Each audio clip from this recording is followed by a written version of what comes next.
আসসালামু আলাইকুম। অষ্টম শ্রেণীর শিক্ষার্থীদেরকে আজকের ভিডিওতে স্বাগতম। আজকে মূলত আমরা তোমাদের সামনে হাজির হয়েছি তোমাদের অষ্টম শ্রেণীর বার্ষিক পরীক্ষার জন্য জীবন ও জীবিকার শিক্ষণ অভিজ্ঞতা ১ প্রথম অধ্যায়ের আনন্দময় কাজের সন্ধানে এই চ্যাপ্টার থেকে তোমাদের বার্ষিক পরীক্ষার জন্য যেই এমসিকিউগুলো খুব গুরুত্বপূর্ণ এবং যেই এক কথার উত্তরগুলো খুব গুরুত্বপূর্ণ সেই বিষয়গুলো নিয়ে আজকে আমরা ডিসকাস করব আজকের এই ক্লাসে।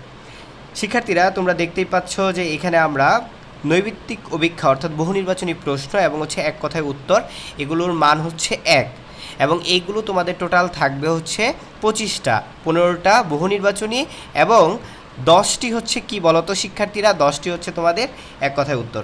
তারই ধারাবাহিকতায় আমরা তোমাদের প্রথমে এমসিকিউ দেখাবো। চলো আমরা এমসিকিউতে চলে যাই। প্রথম এমসিকিউটি তোমরা দেখতে পাচ্ছ, বলা আছে পারিবারিক মজুদ খতিয়ান বা স্টক লেজার ব্যবহারের সুবিধা কোনটি? অ্যান্সারটি হবে পরিবারের পণ্যের মজুদের হালখাতা তথ্য থাকা। তারপর বলছে শিক্ষা প্রতিষ্ঠানের একটি নিয়মিত অনুষ্ঠান ইভেন্ট ২১শে ফেব্রুয়ারি আন্তর্জাতিক মাতৃভাষা দিবস উদযাপনে নিচের কোন কাজটি উদ্ভাবনীমূলক বা ভিন্নধর্মী বলে মনে করো?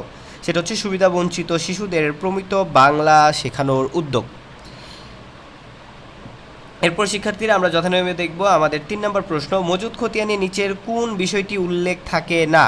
মজুদ খতিয়ানে নিচের কোন বিষয়টি উল্লেখ থাকে না? সেটা হচ্ছে মনে রাখতে হবে পাইকারি ক্রয়ের প্রয়োজনীয়তা সম্পর্কে তথ্য। পাইকারি যে ক্রয় করছি তার প্রয়োজনীয়তা সম্পর্কে তথ্য উল্লেখ থাকে না।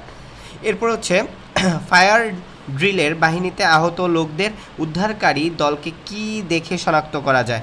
অবভিয়াসলি অ্যাফ্রনের পেছনে লাল রঙের উদ্ধার লেখা দেখে। তারপর হচ্ছে পরিবার কেন্দ্রিক আয় ব্যয়ের ভবিষ্যৎ পরিকল্পনাকে কি বলে? এটা অবভিয়াসলি বলে হচ্ছে পারিবারিক বাজেট। তারপর আমরা দেখব পারিবারিক বাজেটে পরিবারের কিসের প্রেরণা যোগায়? পারিবারিক বাজেটে পরিবারের কিসের প্রেরণা যোগায়? সেটা হচ্ছে সঞ্চয়ের প্রেরণা যোগায়। পারিবারিক বাজেট থাকলে অবশ্যই সঞ্চয়ের প্রেরণা যোগায়। নিত্য প্রয়োজনীয় পণ্য ব্যবহারে আমাদের সবসময় কি হওয়া উচিত? অবশ্যই নিত্য প্রয়োজনীয় পণ্য ব্যবহারের ক্ষেত্রে আমাদের মিতব্যয়ী হতে হবে। বাজারে নিত্য পণ্যের কৃত্রিম সংকট সৃষ্টি হয় কিভাবে? সেটা হচ্ছে যদি অতি মজুদায়ন করা হয়। শিক্ষার্থীরা আমরা ১০ নম্বর প্রশ্নটি দেখব, একটি অনুষ্ঠান পরিচালনা করার বিস্তারিত পরিকল্পনাকে কি বলে? Obviously event management. তারপর হচ্ছে ইভেন্ট ম্যানেজমেন্ট কী ধরনের কাজ? এটি একটি দলগত কাজ, কারণ অনেকজন মানুষের সমন্বয় এখানে ঘটে শিক্ষার্থীরা।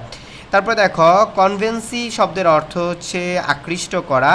একমাত্র ভাগ্যবান তারাই যারা কাজ করে আনন্দ পায়। উক্তিটি কোন নাটকের? এটা হচ্ছে শো বোট। বিনিয়োগ বৃদ্ধির মূল হাতিয়ার কোনটি? বিনিয়োগ বৃদ্ধির মূল হাতিয়ার হচ্ছে সঞ্চয়। তারপরে আমরা আমাদের ১৫ নম্বর এমসিকিউটি দেখব, একসঙ্গে বেশি পণ্য ক্রয় করলে সুবিধা হলো, মনে রাখতে হবে কম দামে ক্রয় করা যায়, পরিবহন খরচ সাশ্রয়ী হয়, সময় বাঁচে। ১, ২, ৩ তিনটি উত্তরই সঠিক। এরপর আমরা চলে যাব আমাদের ১৬ নম্বর প্রশ্নে, দ্রুত নষ্ট হয়ে যাওয়া পণ্যগুলো হলো, দেখো শাকসবজি, মাছ, মাংস, ডাল আর চাল কিন্তু দ্রুত পচনশীল নয়। এরপর হচ্ছে অনুষ্ঠান সাজাতে বিবেচ্য বিষয়গুলো হলো, মনে রাখতে হবে সক্রিয়তা, অভিনয়ত্ব, তারপর হচ্ছে অংশগ্রহণকারীদের চাহিদা। ১, ২, ৩ ইভেন্ট ম্যানেজমেন্টের পেশার সাথে জড়িত, এটা হচ্ছে ইভেন্ট প্ল্যানার, তারপর হচ্ছে ইভেন্ট ম্যানেজার, তারপর হচ্ছে ইভেন্ট কোঅর্ডিনেটর।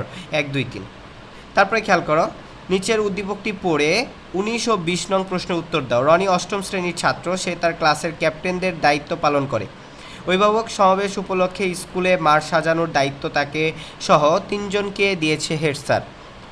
তারা সবাই নিজ নিজ দায়িত্ব পালন করছে এবং অন্যদেরকেও কাজের দিক নির্দেশনা দিচ্ছে। তারা সবার সহযোগিতায় অনুষ্ঠান সফলভাবে করতে সক্ষম হয়েছে। ইভেন্ট ম্যানেজমেন্টের উদ্দেশ্য কি? এটা হচ্ছে আকর্ষণীয় অনুষ্ঠান পরিচালনা করা। ইভেন্ট ম্যানেজমেন্টের দলনেতা হবেন ক ১ ও ২ বিচক্ষণ চৌকুশ। তারপর আমরা একটু খেয়াল করি আমাদের এই চ্যাপ্টারের ক্ষেত্রে যেই এক কথায় উত্তরগুলো খুবই গুরুত্বপূর্ণ সেগুলো আমরা একটু দেখব। পারিবারিক মজুদ ব্যবস্থাপনার ক্ষেত্রে প্রধান বিবেচ্য বিষয় কি? পরিবারের আর্থিক সক্ষমতা। তারপর হচ্ছে কর্মমোদের ধর্ম বলি, কর্ম করি রাত্রি দিন। এই ছত্রটির রচয়িতাকে যতীন্দ্র মোহন বাগচি। মজুদ খতিয়ান বা স্টক লেজার কি? একটি পণ্যদ্রব্য বা খাদ্যদ্রব্যের তালিকা। ইভেন্ট ম্যানেজমেন্ট কি? অনুষ্ঠান ব্যবস্থাপনার পরিচালনা। ফায়ার ড্রিল কি? অগ্নিকাণ্ড থেকে রক্ষার বৈজ্ঞানিক পদ্ধতি। একমাত্র ভাগ্যবান তারাই যারা কাজ করে আনন্দ পায়। এটা এর আগে আমরা এমসিকিউতে পড়েছি। কাজে একঘেয়েমি দূর করার উপায় কি? কাজে একঘেয়েমি দূর করার উপায় হচ্ছে কাজে বৈচিত্র্য আনা। কাজে বৈচিত্র্য আনা। তারপর বলছে যে নিজের পোশাক দোকানে না পাঠিয়ে নিজে নিজে ইস্ত্রি করলে কি হয়? আর্থিক খরচ বাঁচে। বাজারের কাজে সাহায্য করা কি ধরনের কাজ? পারিবারিক কাজ।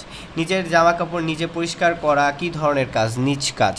তারপর হচ্ছে কঠিন কাজও কিভাবে আনন্দদায়ক করা যায়? কাজের প্রতি ভালোবাসা ও আগ্রহ কারণে। কঠিন কাজের ক্ষেত্রে আমি মোটেই ক্লান্ত নাই। এরূপ ইতিবাচক কথা কীরূপ প্রতিক্রিয়া তৈরি করে? সেটা হচ্ছে রক্তে অক্সিজেনের মাত্রা বেড়ে যায়। স্বল্প দূরত্বের রাস্তায় হেঁটে গেলে কি হয়? আর্থিক খরচ বাঁচে। মুক্তাদের বাড়িতে অদ্ভুত সমস্যা কিভাবে দূর করা যায়? পারিবারিক মজুদ ব্যবস্থাপনার মাধ্যমে। তারপর হচ্ছে কি মজুদ খতিয়ানের ইংরেজি কোনটি? Stock ledger. অতি মজুদায়নের ক্ষতিকর দিক কি? বাজারে নিত্য পণ্যের সংকট তৈরি করে। তারপর হচ্ছে অধ্যায়ের কোন অভিভাবক সমাবেশটি সফল হয়েছে? অভিভাবক সমাবেশ 2। সো এই ছিল আমাদের এই চ্যাপ্টারের জন্য প্রথম আনন্দময় কাজের সন্ধান। এই চ্যাপ্টারের জন্য আমাদের এমসিকিউ এবং 1 নম্বর প্রশ্নের সাজেশন। আশা করি এগুলো মুখস্থ করে ফেলবা, পাশাপাশি তোমাদের বইটা খুব ভালোভাবে পড়তে হবে। আজকের মতো আল্লাহ হাফেজ। নেক্সট ভিডিওতে দেখা হবে তোমাদের সাথে। আমি রানা স্যার সবসময় তোমাদের পাশে আছি ইনশাল্লাহ। আসসালামু আলাইকুম।